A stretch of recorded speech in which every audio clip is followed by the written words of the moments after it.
Yo, but before we get into that, make sure y'all subscribe to the Purple Underground right here. Subscribe, turn on y'all post notifications, ding, and y'all gonna get all the latest bangers we got. Peace.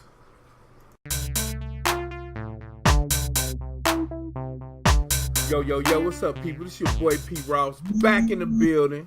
And as you see, we the Purple Underground and we have a special guest. So, fellas, introduce yourself first before we introduce our very lovely special guest.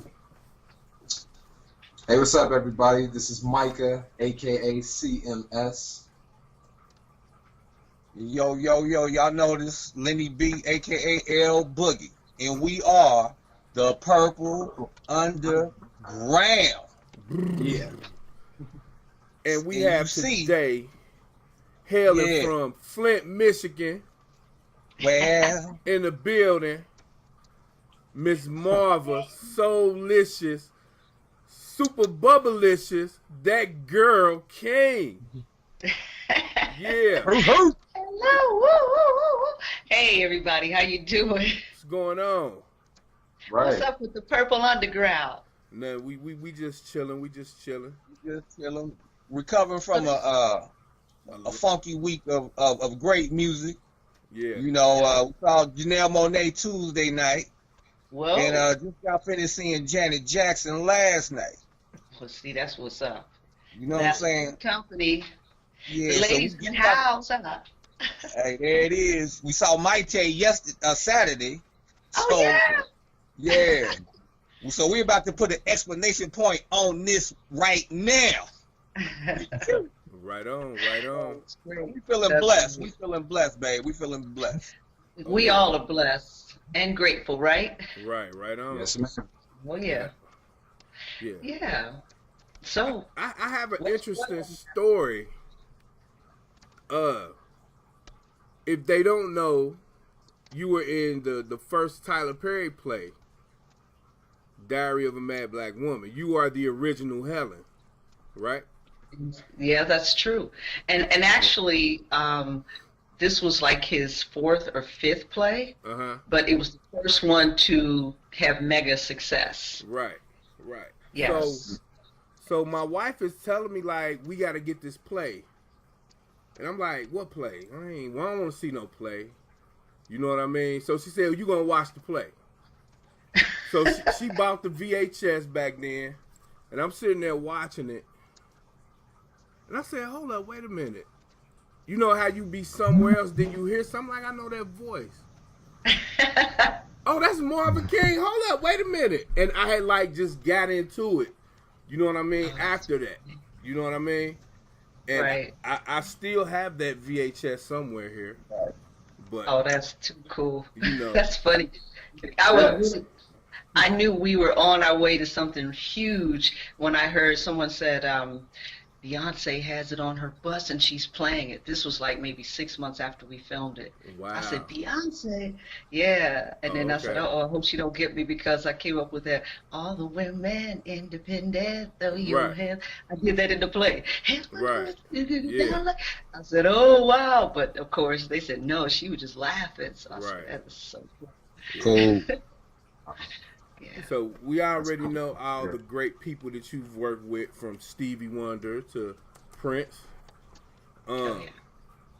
to you having your own great career, and you have a fabulous album, Soulicious, one of the best albums of the year, for sure. No doubt. For sure.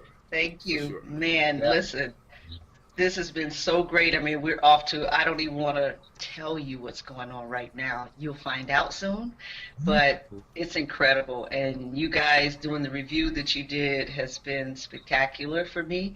It's brought a lot of attention to me, but now there are so many other people. I'm getting really good reviews, and I'm hearing some of the same things that you guys were saying from people.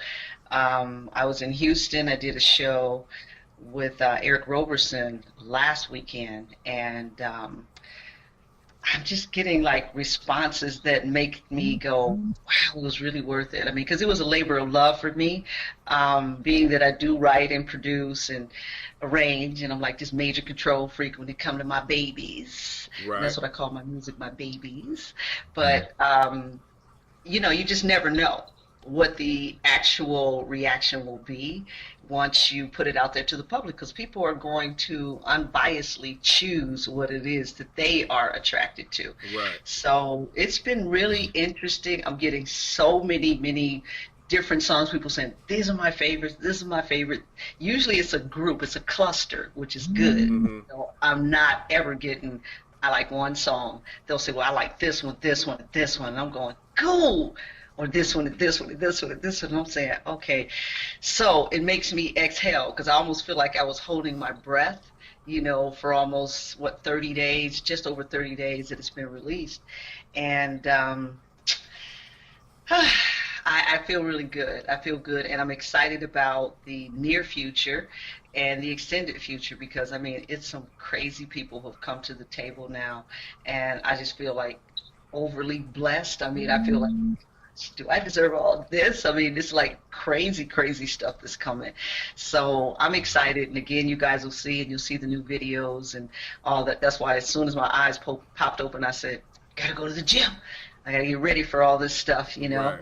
You gotta put in your work, you gotta keep it going. So Yes, yeah, I'm excited. But thank you so much again. I'll always remember what you guys did for me. Oh yeah, no doubt. We had to tell the truth. You can't run from the hotness. It'll catch up with you. For sure. Oh yeah. For sure. Oh my gosh, yeah. So it's funny. One promotion guy I have, he's on the West Coast. He's from the Bay Area. He said, I told you. He kept saying, I told you. He said, you thought I was gassing you, right? You thought I was gassing you. And I said, I know he's very candid, which is why I always run everything by him. He's been in the industry for about 30 years. Mm-hmm. And I know that he's going to brutally sometimes tell you the truth. But I said, okay. I said, so you picked and you've done. He said, but no. He said, watch and see. And then once he saw the interview from the Purple Underground, and then he got a few more interviews from other sources, whether it's radio and other promo people, he said, yeah. He said, so now you're going to give me all my props, right? I said, yeah, I give you all your props. You know what you're talking about, dude. You still got it. You still got it. Oh, yeah, no doubt. No doubt. Well, Marva, I wanted to ask, was Soulicious something that you've been, like, just pining about, or did this just come, like, all of a sudden? And how long did it take you to write this great album?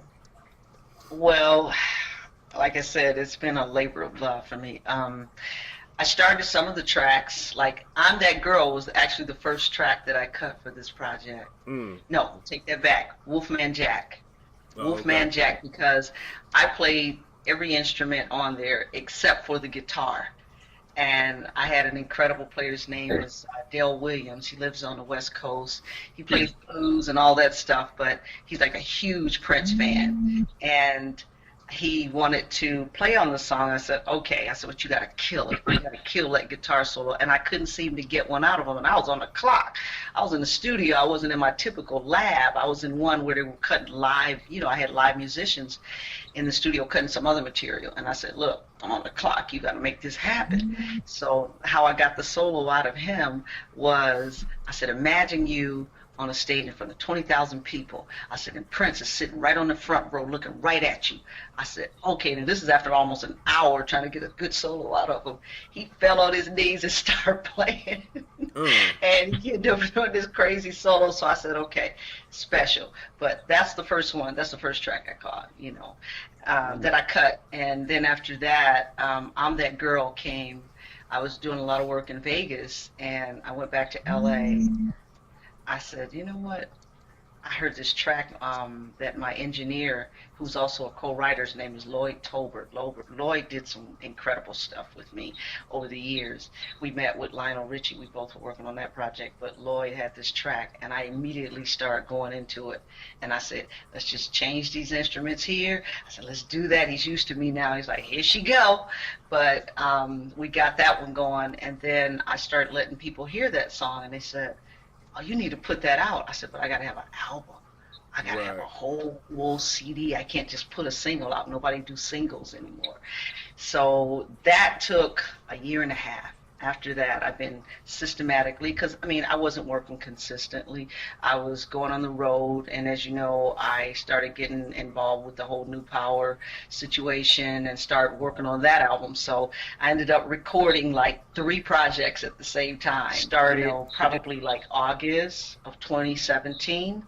And I completed most of the work of the recording and everything and mixing and everything by March, end of March this year. So, yeah. Cool. So, Cool. yeah. Yeah. Cool. CMS, you got something? You got something, CMS?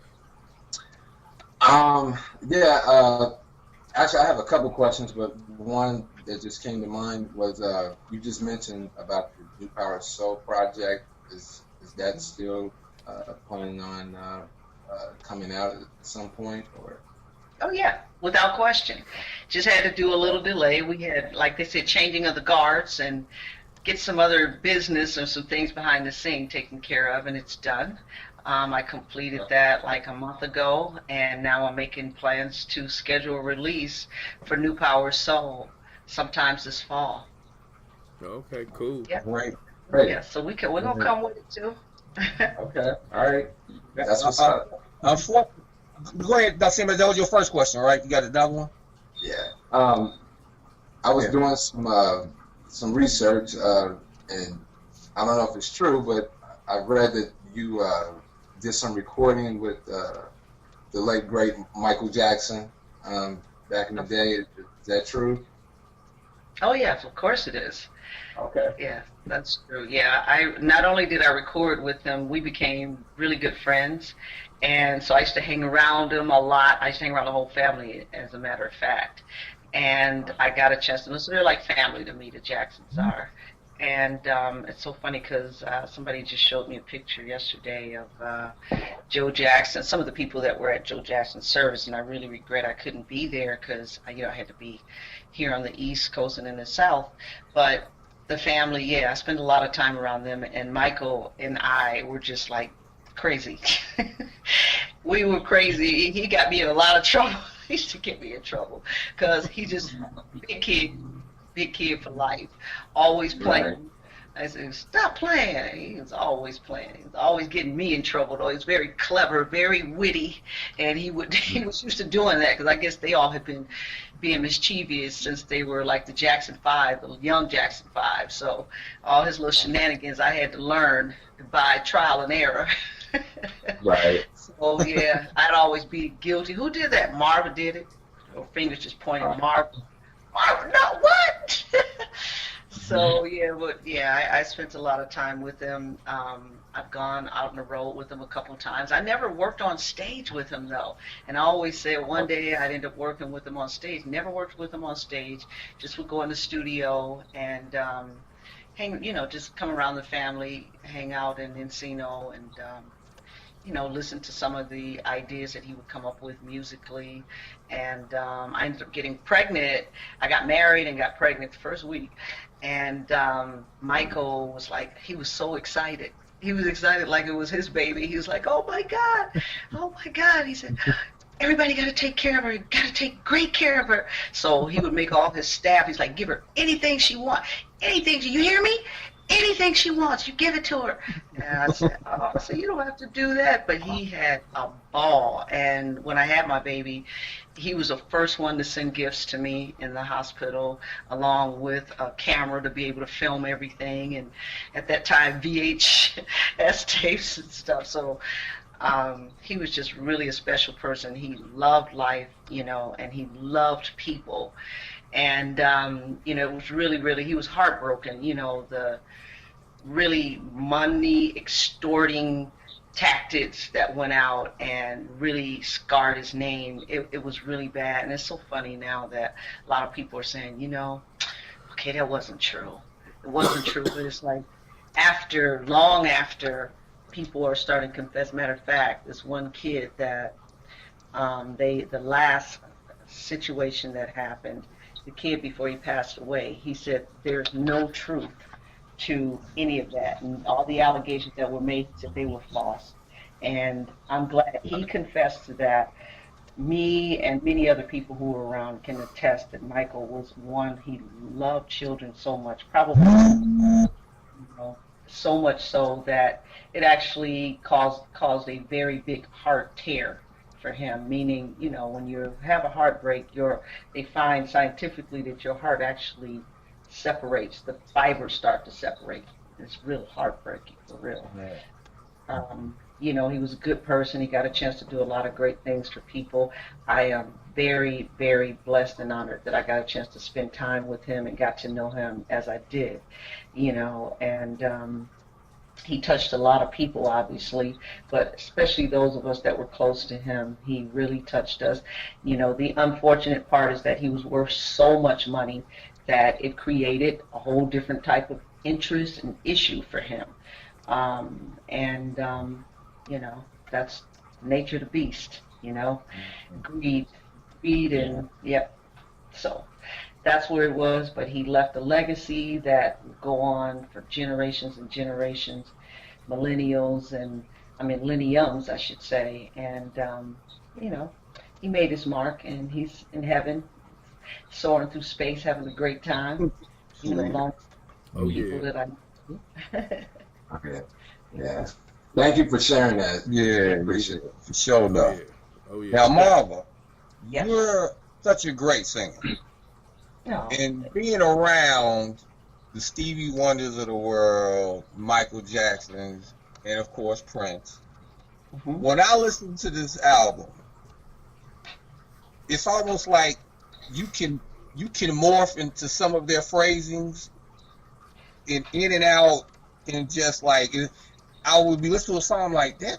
Got a Michael Jackson, one of the up-tempo songs. I can't remember the name of it, but it's got that house beat. Body. And I'm going, Body. I'm going. That's a skating song. That's like a skating song for me back when I was skating back in the late '80s. But it got a Michael Jackson. I said that's got a Michael Jackson type of vibe, baby.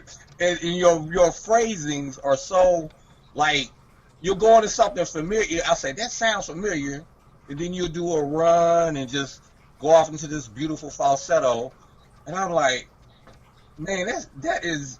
I've never heard anybody sing like you. Wow. You got the sultriness of Sade.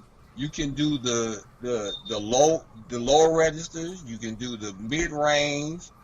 It's like, did you go to any like performing arts type of high school or growing up, or this is just straight natural? Just come from the soul. Well, okay, soul, yes, it definitely comes from the soul.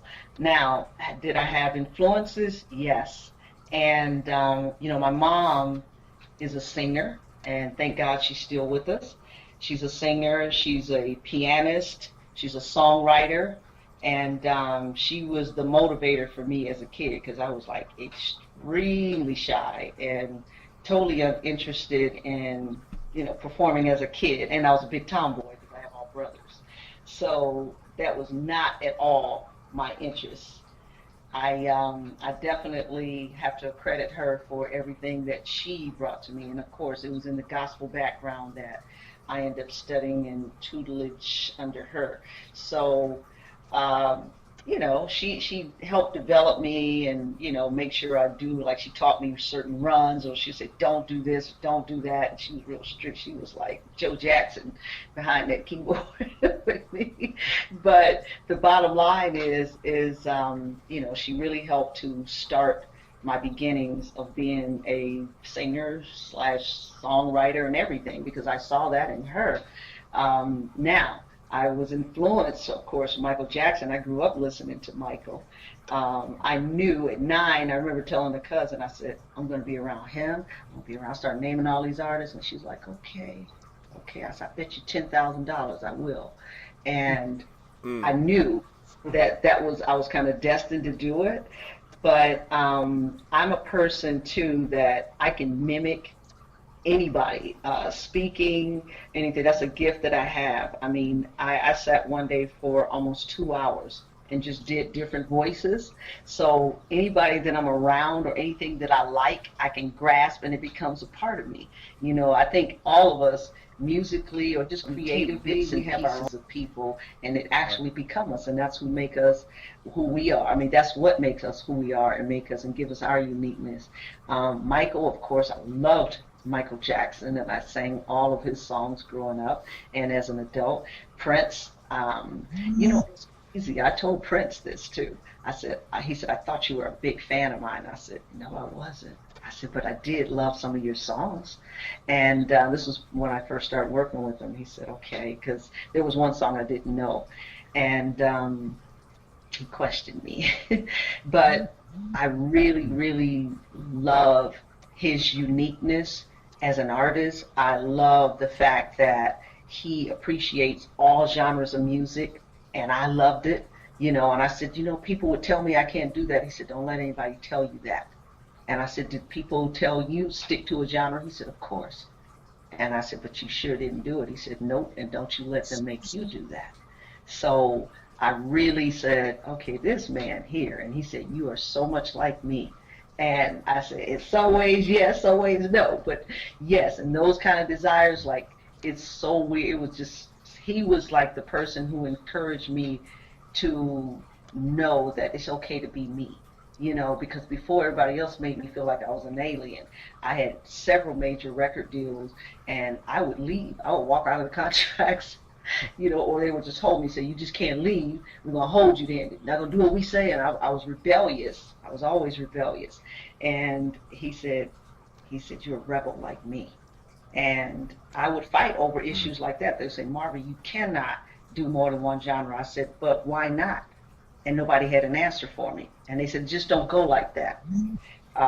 Prince got away with his because he went in and he started recording everything himself, just did it and said, hey, no, but for me it didn't work like that. They brought in producers and said, you're going to do this style and you're going to stay here. And I was always unhappy as an artist, you know, so, I mean, like to the point of depression, unhappy. And I said, this is not me. This is not my expression. This is not how I want to meet the world musically. And I would just walk. It was just like crazy. People say, you are just crazy. And I said, okay. But again, once I met him in the late 90s, then he let me know, no, you're all right. You're just unique and you're you. So I said, gosh, okay. And this amazing man has succeeded being just who he is. And he's saying it's all okay. So now I don't care what anybody else say. I'm just going to do what Marva feels and what's in my head, because obviously that's what we all are. We all are someone unique. We have our own ideas. We have our own roads and paths to our success, you know, and we have to follow that, because if you follow somebody else's, you're not going to get there. So, you know, here I am later on in the game, but I'm still hanging in there, baby. And right thanks on. To him who really encouraged me not to give up on and just keep pushing it, you know. So I'm really happy for all the things, all the influences that have come along. I watched Michael as a business person, amazing businessman, very, very, very, very brilliant as a businessman, very shrewd. He's very kind. He was very kind. But he was very shrewd businessman, and he knew exactly what he wanted, how he wanted it, how he wanted to do everything. You know, I listened to Stevie musically. I worked around him for years, you know, and just taking, you know, bits and pieces from everybody, all these influences. And these are all people I admired, obviously, when I was growing up as well. So when you hear me vocally, you can hear all kinds of sounds come out of me. Prince used to let us do a lot of Larry Graham and Sly Stone music too. So, you know, I got that funk in me.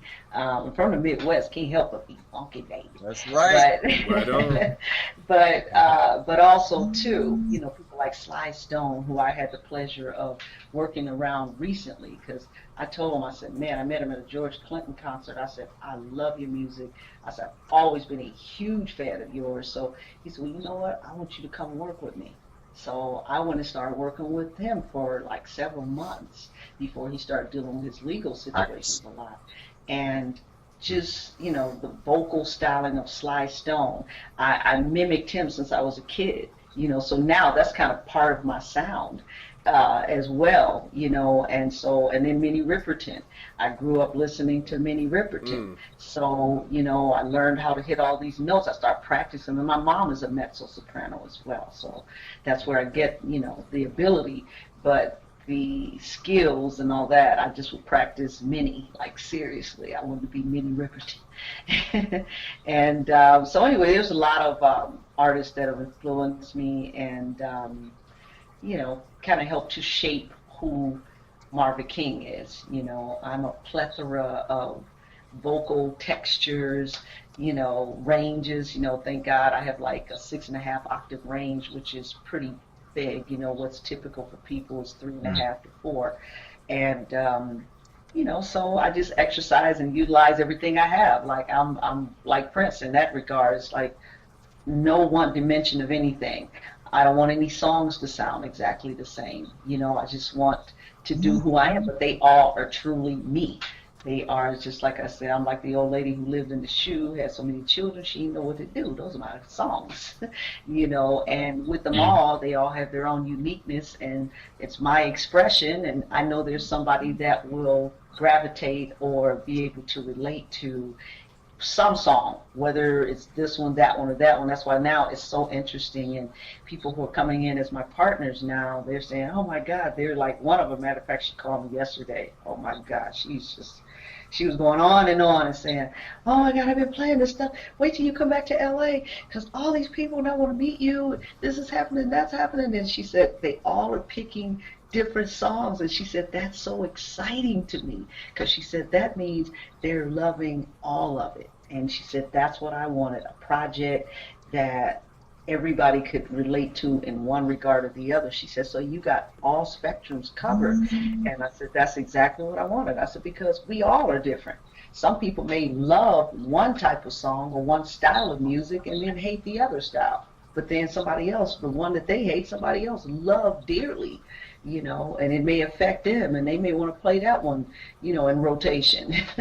But, you know, that's what I think life is about for me. It's about flavor and multi-flavors, and like you see, I got multi-colors. Everything about me is multi. That's what I like, you know. I don't like, and I do solids sometimes, but for the most part, anybody that know me, I am pretty festive.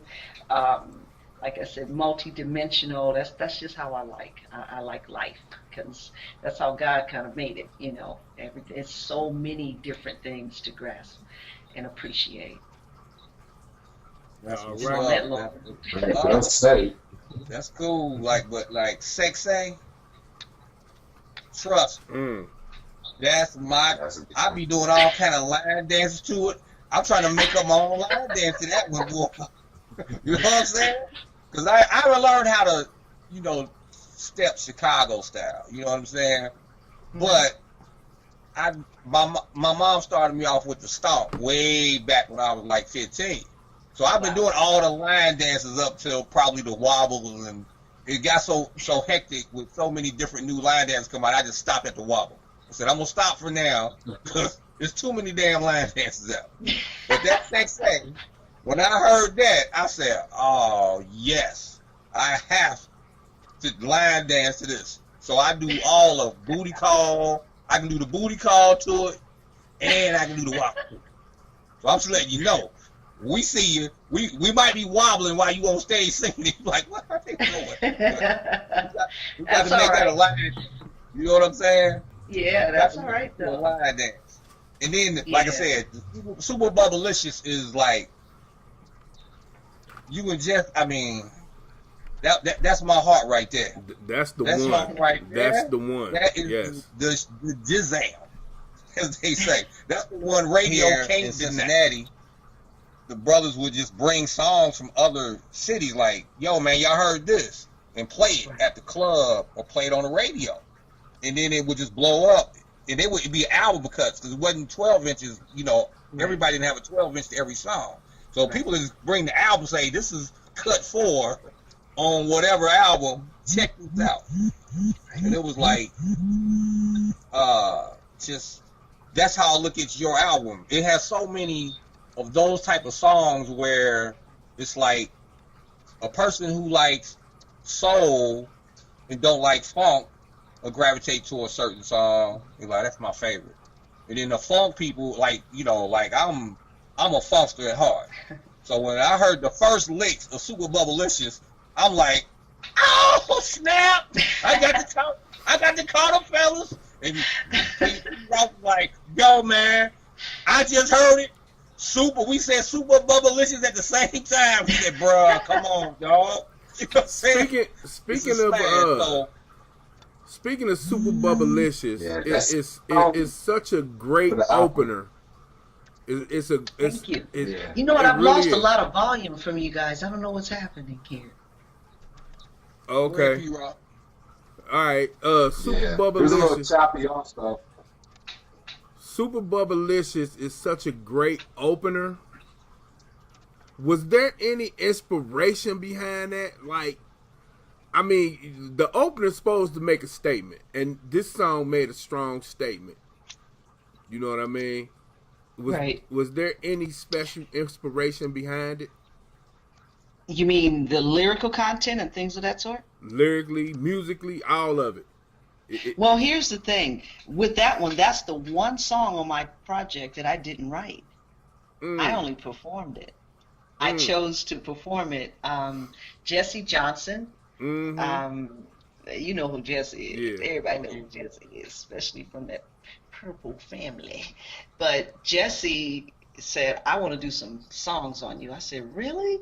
I said, you know I love your music. So he got me in his house and sat me down and just started playing track after track. As soon as I heard Super Bubblicious, I said, that's it right there. He said, you want that? I said, I want that one. And he had a co-writer, and she, that was her lyrics. It's like crazy. And I said, whoa. I said, Jesse, that's kind of, that's provocative there. But I said, I think I can try to pull that one off. He said, you can do that one, Marva. And I said, well, let me think about it. I said, there's some provocative lyrics in there, boy. But I said, that's a funky, funky song. Yes, so, yeah, we kind of danced around that for, I don't know, a couple weeks or so. And before I knew it, I was in the studio cutting it. And, you know, it's grown sexy stuff. That's some grown folk stuff there. No doubt. That's not for the faint of heart. Like they said, when I was a kid, they used to say for the shame-faced. It's not for it's not for that. You know, if you're not grown and mature, you don't even need to pop that one in, because you go, whoa, whoa, whoa, what did she say? And it's funny because when I did the lyric video and put it up, I can't tell you how many people contacted me. Even some of our promotion guys, they said, what did you say? Marva Kay. They said, you singing? They said, I didn't know. And they had been listening to the song, but they had no clue what it was really saying, I guess, until the lyric video came out. They said, woo! And I said, okay, now you guys making me blush about it. They said, well, it is what it is. They said, but yeah. He said, that's right there. I said, that one got some serious lyrics to it. It's the jam. Yeah, but I just thought it was cool. Like, the funk grabbed me first. The lyrics, you know, see that ass, I want to kiss it. I said, now, you know, people think that. They just won't say it, especially women. They may go in the club or they may go out somewhere and see a guy they like, be like, dang. You know, we think the same thing you guys think. We just may not verbalize it, or we may not show any clue, because we're supposed to be ladies, you know, most of us. And we just go, okay, I'll just sit back, and if they happen to notice me, that's great, but I wouldn't dare say what's on my mind. But women think like guys do, and they see something that's sexy, they go, ooh, okay. See that ass? I want to kiss it. Yes, I do. I want to give him all my love. You know? Yeah. So, I mean, we get thinking, but I'm saying it in this song, you know? And I'm glad I put that out there, because, you know, that's like, again, that's something that Prince would have done. You know, he said, hey, we'll put it out there. I know right before he ascended, he was like, okay, we got to stay away from those provocative lyrics, you know, because he was a witness. But shoot, before that, I mean, we know the history of Prince music and his whole style and genre. And he was one of the ones that encouraged me. He said, give shock value. You know, say the things that you know people want to say. They just don't have the nerve, you know, to say it. So, you know, it's cool. It's what real people say, isn't what real people think. So it's just one of those tunes. Yeah. Now, Speaking of a Prince song, Come On. oh yeah. Come On. The You know Come what? I On don't know why video. I'm hearing you less and less. I don't know what's happening. The volume is just like going away. Can you hear me now? I was just saying about the when I heard "Come On" from the new Power Soul album, Oh and yeah. I saw the video, you and Prince with the hats on. It was just like, it seemed like such a fun song to do, and that was one of my favorite songs off of that album because it's funky with that bass line. Oh And yeah. it's like, whoa! And that Yeah, that Jay was Leno fun. performance is classic. Yes, Jay it is. Leno performance is one of my Yeah. favorites that he's done on TV. So, you know, you was up there with y'all, but you wearing leather, had that the hat on. You pulled the guy out the audience. Y'all was dancing. It was like, you know, that's me. That's a classic performance right there. Classic. Oh yeah. Classic. Yeah, we had so much fun doing that video too. We shot the scenes in the hats. Prince and I, we shot that at Paisley Park, on the sound stage, probably about 2:00 in the morning. He said, "Marva, get up." I said, "I want to shoot a video." I was like, "Really?" I said, "When?" "Now." I was like, "Oh gosh." So I got up, put that hat on, and a little bit of makeup, and we got in there and just started. I said, "What are we going to do?" He said, "Just whatever." He said, "I'll follow your lead." And I was like, "Okay, cool." So it was just fun. We just had a lot of fun. And then we shot the majority of the video over in London when we were doing Café de Paris. So it was just fun. It was crazy. So when he came out as an old man, do you know he was sitting in that lobby and we didn't even know who he was? And then he started laughing so hard. And we were looking like, that old man is funny, man. And it was him. He was laughing so hard because he's like, okay, I really have tricked them. That's some stuff Michael Jackson would have done. It's like, they don't even know who I am. Yeah, we had fun. We had a ball doing that. Yeah. Yeah, I love that. So let's talk about touring. You're touring now, tearing it up.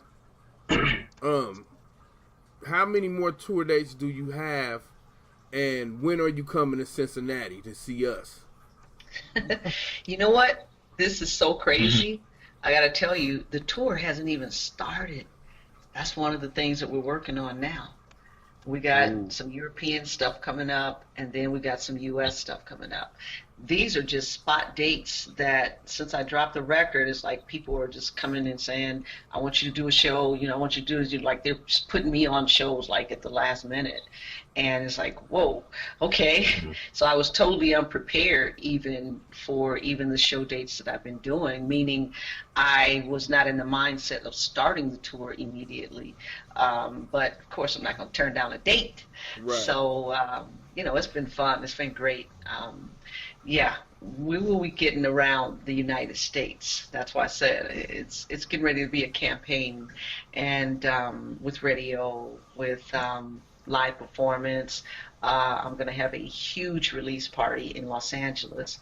I'm trying to convince her to go on the East Coast too, at least, but we'll see. But we definitely are going to be doing a really big one in Los Angeles, where I'm going to have my live band, and I'm going to be performing all of the stuff that I can from the material from this particular CD.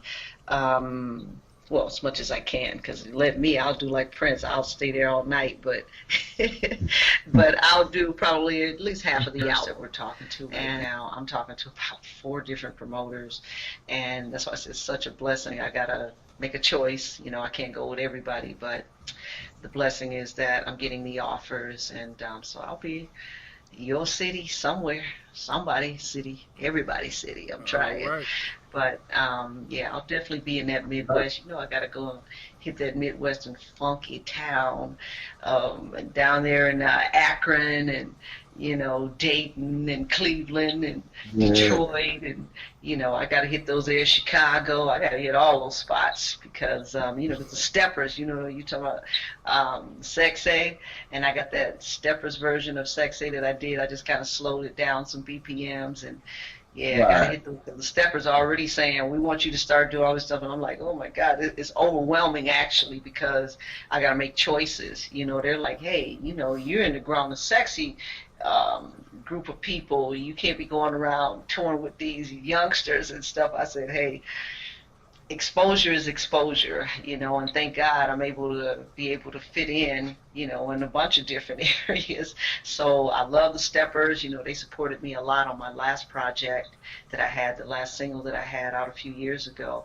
And so I'm going to always do things with them as well. But, you know, I got situations where I can open at arenas, I got clubs, I got a bunch of different stuff that we're discussing right now. So just a matter of time, and as soon as I have the tour dates, you know, I'm sure they will have them posted everywhere. You know, we'll set it up on my website, we'll set it up on my social media pages, and yeah, it's gonna be blasted. And you know, once I start doing the radio interviews, well, I did one already. I've done a couple already, I should say. But once I start really going from city to city, you know, we will always inform people to my next dates and all that stuff. So that's where we are. All right. Well, you know we're going to support you. So, you know, whether we got to bring you to Cincinnati ourselves, we're going to get you in the natty. And plus, like I said, waiting on the merchandise, baby. Soon as you get it together, yeah, we on it. Yeah. Oh yeah, we want that Marvelicious. We want that Marvelicious. We want that Marvelicious. That's right. And you know what? Now I gotta say Marvelicious. You know, I gotta have some T-shirts or something that say Marvelicious, Soulicious and Marvelicious. But yeah, we definitely. I had started making plans to make merch and all that stuff. But again, I have partners now that are coming in, and they just want to do everything on another level. So hey, I'm saying, hey, let's do it. Let's do it. The more, the merrier, and it'll be worth the wait, definitely. All right. That's what's up. Y'all got anything else, fellas? I'm good. I can talk to Marva all day, all night. She got things to do. Yeah. I know folks got things to do. Yeah, I got to get back to work and get myself in front of the computer. Got to hit that gym. Yeah, got to get back to work, but it's all good. You know, I've enjoyed my time with you guys. I appreciate it. We're going to do it again. Once that CD start really going up the charts and doing all that, we're going to talk again. Oh, yeah. Yeah.